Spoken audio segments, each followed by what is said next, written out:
finance teams, finance functions are very much sometimes seen as cost centers. Yes. As opposed to investment centers.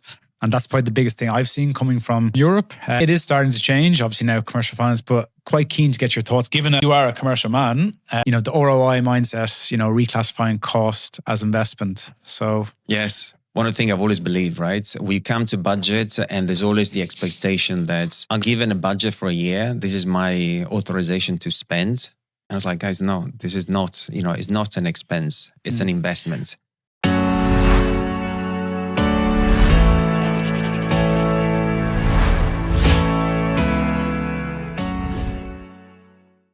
Thank you for listening to the podcast thus far. The one favor I would ask, if you're enjoying what you're listening to, is to press the follow and subscribe button on whatever media platform you listen to us, as it helps us grow our network and grow the podcast. So thank you and enjoy the podcast. Hello and welcome back to Alchemy Uncensored podcast. We're on our third season and we promise you that we'll bring in more valuable insights into the financial and tax sector of the UAE. Today, we've got Luca Rossi. Luca is a globally experienced finance leader with a passion for tech-enabled businesses and fast-scaling environments. He began his career in London, moving from film financing into senior finance roles at Time Magazine, The Sunday Times, and The Financial Times. After relocating to Dubai, he joined Property Finder and now leads finance at Aldar's flexible workspace venture, helping to build and transform finance functions across industries and geographies. Luca thrives on partnering with founders and businesses leaders to align financial strategy with growth ambition. He's especially driven by building cross-functional relationships, shaping company culture through finance and designing scalable organization models that empowers teams. He also advises EdTech startup Abwab as it expands across the MENA region. At his core, Luca believes finance should be less about control and more about enabling smart and commercial decision-making. All right. Luca, how are you? I'm very well, thank you. Glad to be here. Thanks for the invite. And thank you for coming. So look, I've given you a bit of an introduction there, but I'll never do you justice because you've got a very interesting career path. So if you could give our listeners and viewers a bit of an overview of who Luca really is. Sure. So born and bred in Milano, where I studied economics. I had a master in economics. I had a passion for film, which led me to start my career in London, where I relocated straight after university. And then I continued my career in media with different media establishments, such as, you mentioned earlier, Time and Fortune magazines, to end with the Financial Times, where I was the VP of Commercial Finance. And then there was a call from Dubai. And that call led me to join Property Finder, the prop tech company, recently valued $2 billion. Congratulations to the team there. And now I work with a venture within Aldar, the real estate company based in Abu Dhabi, and they provide workspace solutions. You said it earlier. I think passion to me is to help entrepreneurs, founders, CEOs, and company in general to grow businesses, to scale them up and to expand. But it's not just through numbers. I'm passionate. I'm the ambassador of business partnering. That's where I think whenever we say finance, I always put the name commercial finance associated to it. I think that's key to understand the business and to be valuable partners to the business and to the strategy itself. I also believe in creating an organization that is ROI led. So always with investment in mind. We can talk about that later. The other thing that I love organizing and building finance team that are designed to the specific of the organizations. I'm not shy about it, but I have blind spots like everyone else. I have a lot of them. So I tend to hire people that have skills that I don't have. I think that's where you get the best outcomes. Diversity. Exactly. Now, good. Well, look, thank you for that. So very excited for this conversation. You're a great guy. I've gotten to know you, thankfully, over the last probably 6-12 months through our big boss, that we mutually know. But I really think this episode today, I'm pretty sure this is the first time we've delved into the points that we're going to go through today. And the whole thing that you've just said from the outside is commercial. Commercial finance, commercial finance, it's seen as the sexy side of finance. And, you get a lot of people now, especially up and coming talent, who say, I want to be in FP&A, I want to be in commercial finance. So very keen again to get your thoughts, all on that. But I guess where we're going to start off, and I think it's, as you said just before we started, it's fitting timing. the whole idea of, rethinking budgeting. Mhm. So, give me, your views.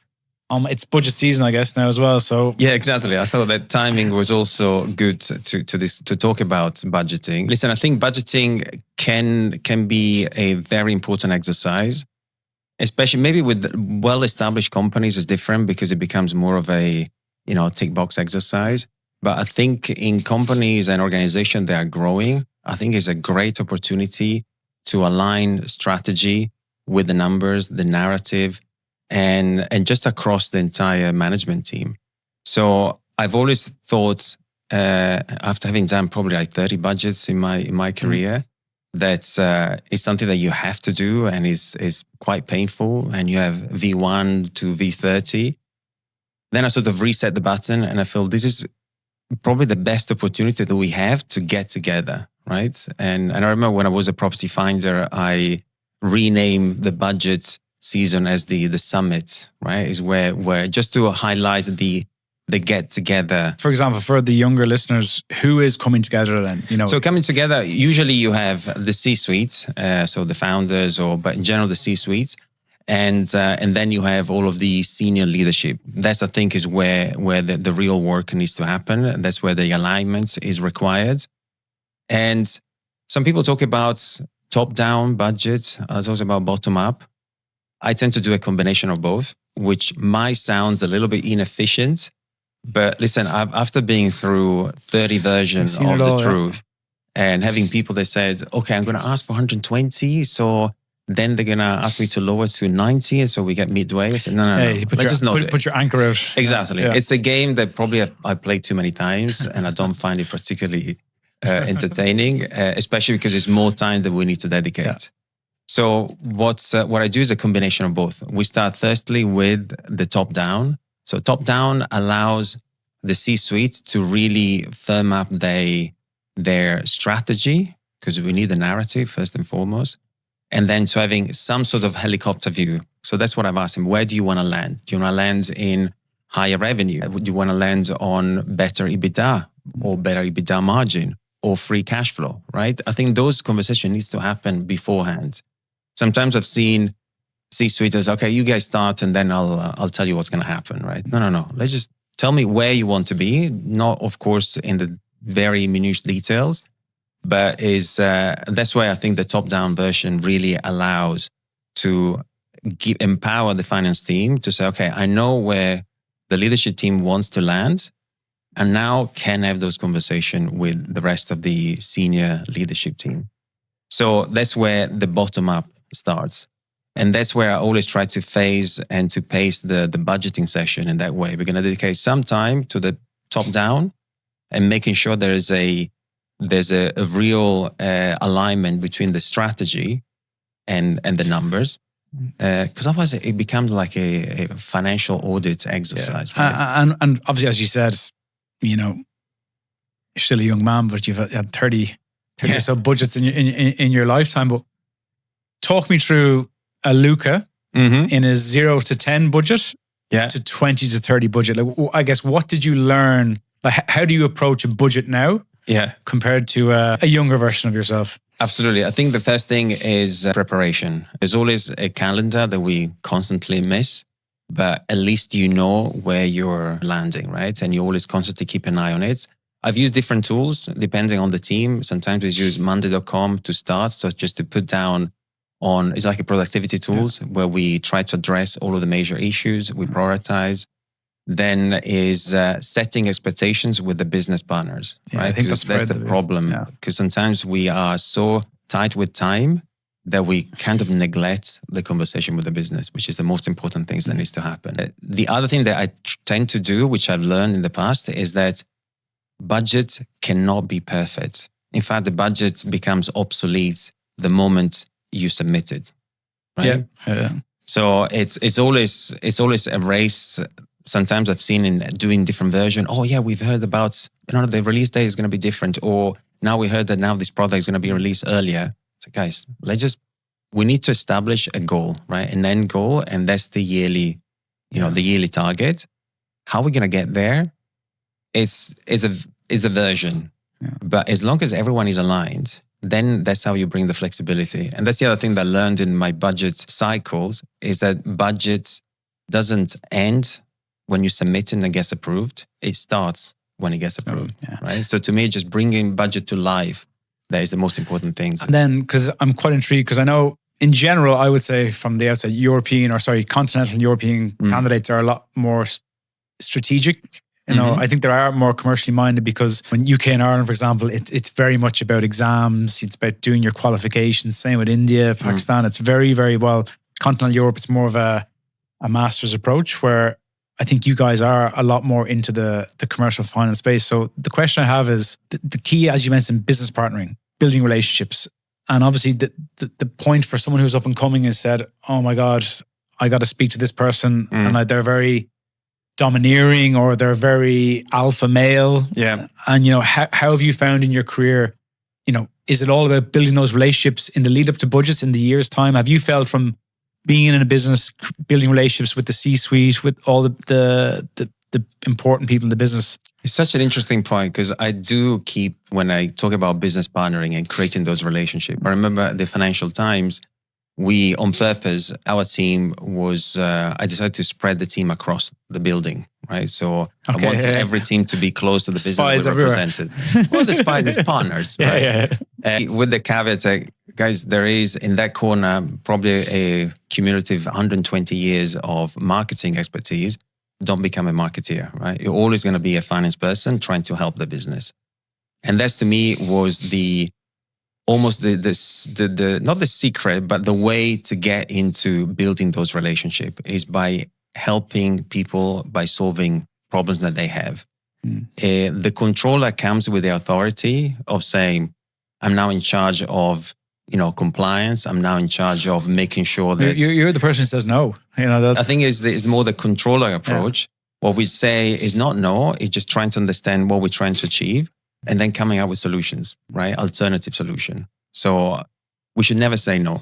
Is, you know, let's see if there are other better ways of making the numbers or making the business model work in a way that reduces our risk or increasing our rewards.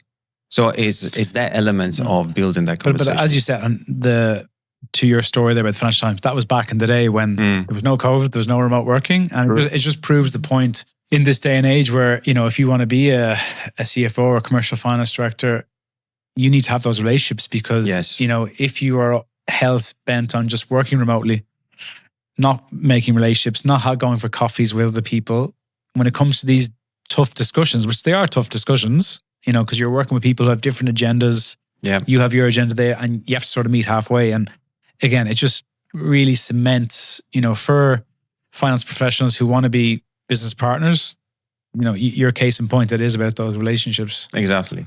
And listen, that's why I, among other things now, I also advise Abwab, the edtech startup based in Jordan. They are doing a phenomenal job in providing or extending access to education to young students. And I'm helping them right now to put together the budget.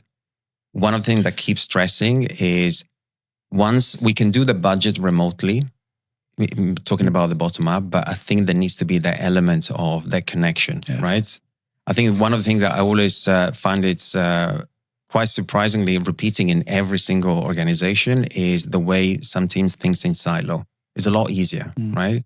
I have my marketing goal, I have my marketing campaign, trying to figure out the dependencies between product and tech and a specific team. That is the part where we're always missing, which is why going back to the idea of the summit at Property Finder was just to bring people together. So I always recommend doing an offsite, whether it's before or after a budget has been approved, just to make sure that those interdependencies are sort of come to light and they're addressed. The next point, which having been here for 8 years, you know, finance teams, finance functions are very much sometimes seen as cost centers. As opposed to investment centers. And that's probably the biggest thing I've seen coming from Europe. It is starting to change, obviously now commercial finance, but quite keen to get your thoughts. Given you are a commercial man, you know, the ROI mindset, you know, reclassifying cost as investment. So yes, one of the things I've always believed, right? We come to budget and there's always the expectation that I'm going to given a budget for a year. This is my authorization to spend. And I was like, guys, no, this is not, it's not an expense. It's an investment. Whether you're a marketeer, whether you work in product and tech, whether you work even in finance, right?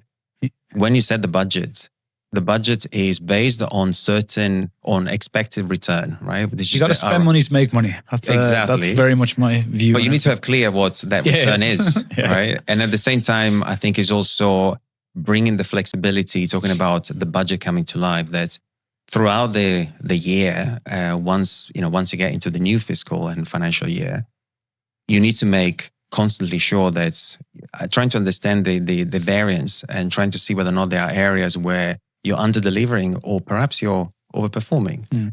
So having that flexibility to say, listen, guys, you were supposed to, you had $1 million to generate X amount of site visits, or, I don't know, a CAC of X dollars. Right now, we don't see those efficiencies. Whereas in another team, in another department, in another product, or in another business unit, we see those returns. Then that's where you start redeploying, right? And that's the beauty about the budget, whereby everyone is involved, and you see, hey, listen, right now we're overperforming in this area.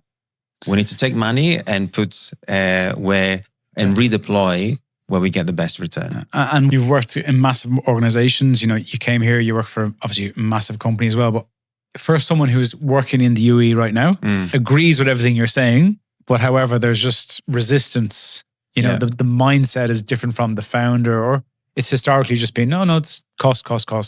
How would you go about influencing, if you were to give advice to someone? Yeah, no, you're right. There are in certain occasions is not that easy.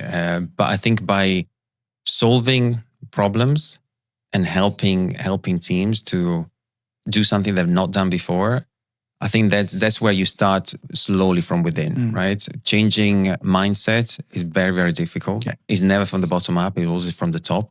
And so sometimes you have to recognize, even when we do budget, right?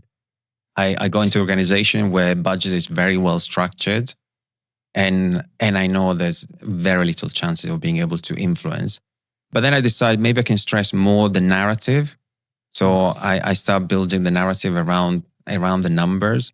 So just to make the executive team understand a bit more. By narrative, is that sending commentary emails? Is that showing decks? Is that just talking, just small talk? It's just maybe just trying to align the numbers that you see, guys, is aligned with what we are trying to achieve. So always having that element, because otherwise it's just a set of numbers, right? Yeah. We can always show whichever number we want. Creative accounting, yeah.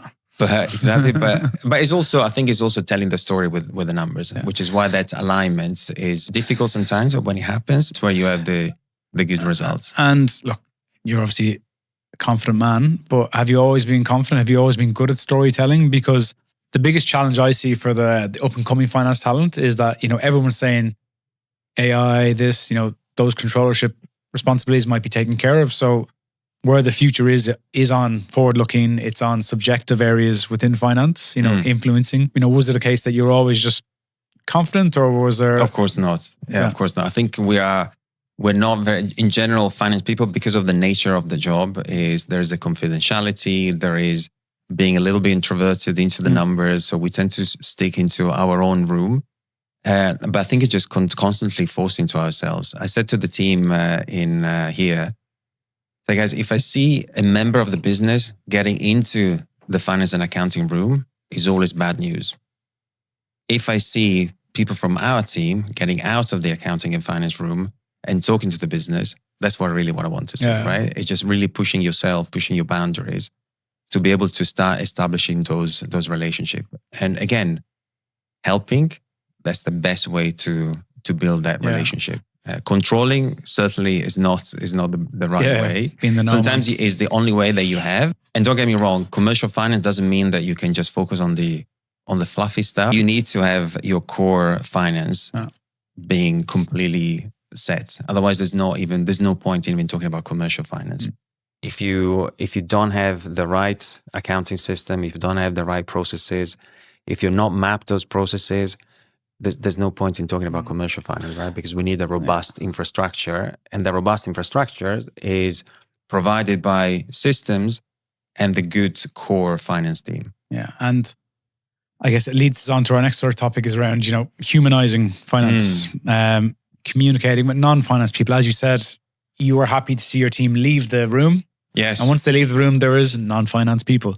Exactly. So yeah, just share a bit of insights on that. No, I absolutely. And you were talking about storytelling, and I think storytelling to me is, listen, finance is complex, right? There are a lot of things that most of people, and you need to be super specialized, right? You have the expert in tax, the expert in sales tax, the expert in corporate governance. And right now, more and more finance people, especially senior finance people, are supposed to be the superheroes that have done everything. Trust right? me, we M&A, done M&A, they've done fundraising, they come from an audit background, they've done banking, I mean, you name it. So it's becoming increasingly complex.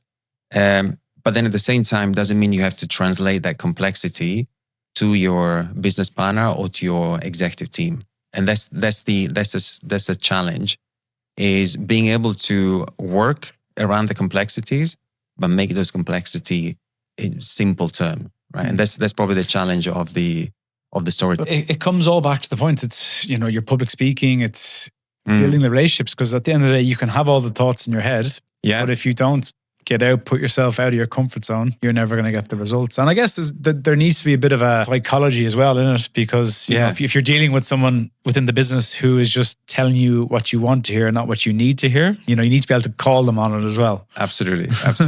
Well, listen, then the other thing that you mentioned is finance for non-finance. That's part of that conversation that we keep having.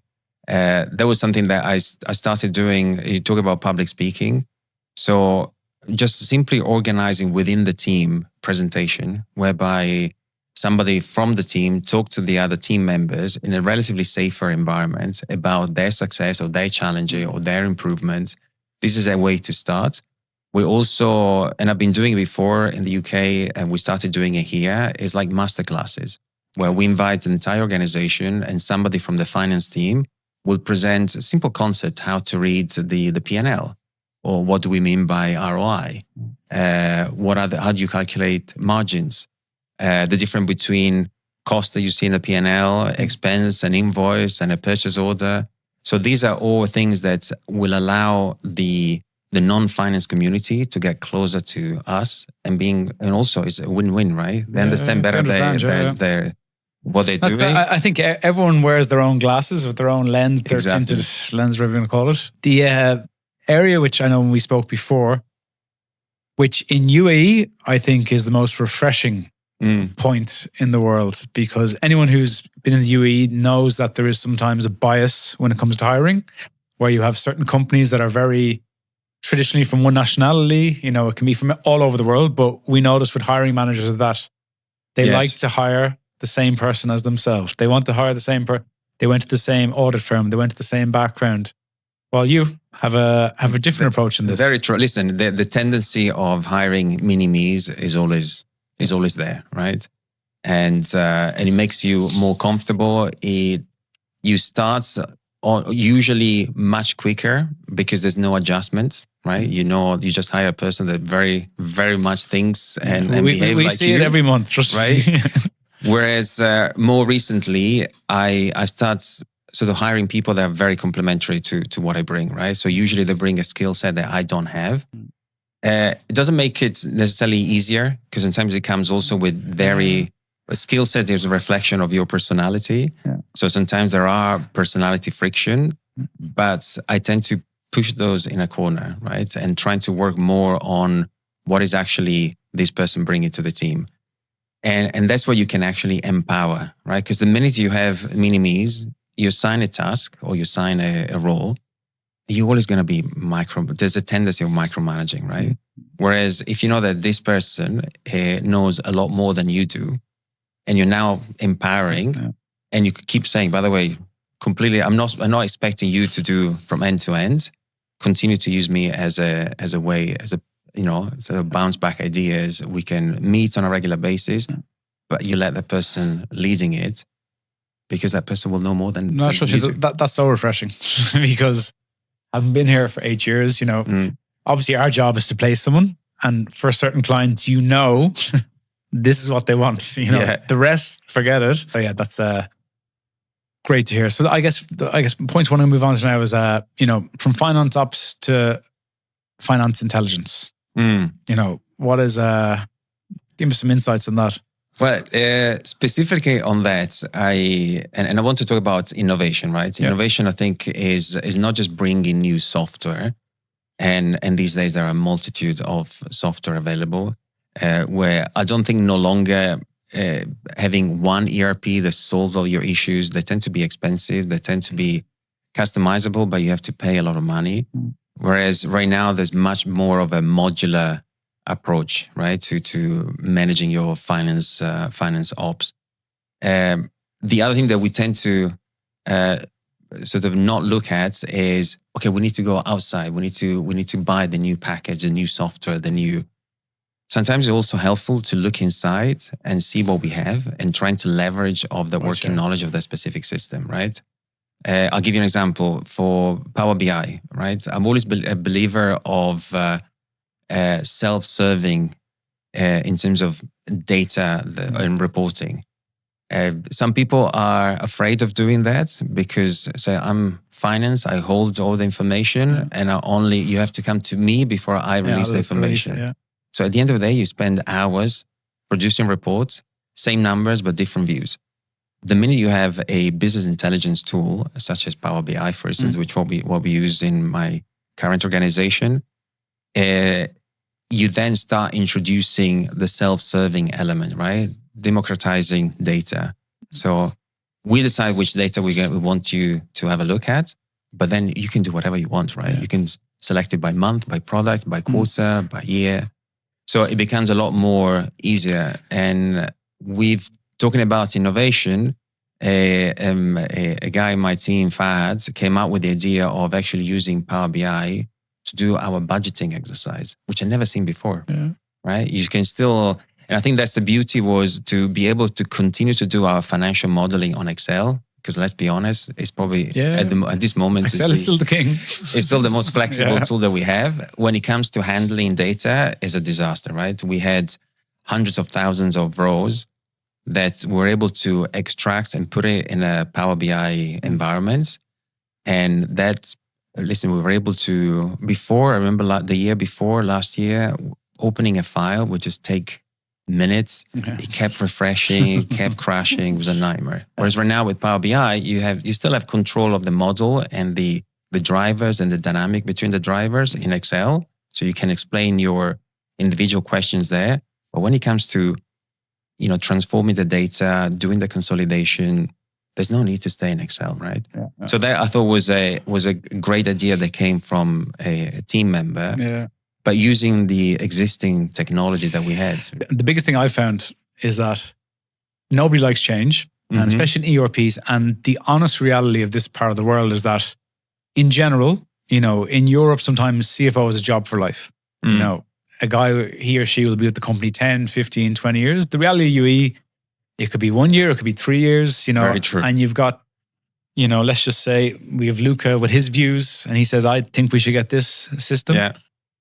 They implement it, then 6 months, Luca's gone.